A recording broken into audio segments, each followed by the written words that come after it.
Hello guys! Milk tea lover ka din ba? May bago akong na-discover. I'm helping a friend po kaya let's support small businesses like this. Kaya kung ikaw ay taga North Caloocan, Neo Vista, Terranova, Bagumbong Dulo, madali mo itong makikita. Kapag papunta ka na ng Bagumbong Dulo, lampas lang po ito ng Ever Supermarket. Hanapin mo lang po yung Bagumbong Road.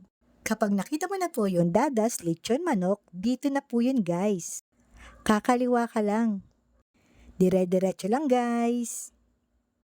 Hindi ka maliligaw. Medyo tago nga lang po yung lugar na to, pero madali mo itong makikita. At sa unang eskinita na makikita mo, kakanan ka lang dyan guys. At andito lang po yung pwesto nila sa bandang unahan. Eto na siya guys. Kaka-open lang po nila kaya drinks pa lang ang available. Affordable lang po lahat ng drinks, presyong pangmasa na abot kaya.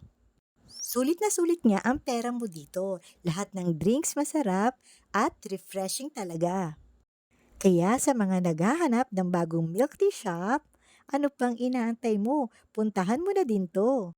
At kung food trip naman ang hanap mo, meron din silang tapsilogan dito. Pwedeng-pwede mo ding itry to at napaka-affordable lahat ng meals. Kaya siguradong mabubusog ka. Kaya ano pang inaantay mo? Isama mo na yung buong pamilya at yung buo mong barkada. Sigurado ko na mabubusog ka dito kasi sulit dito.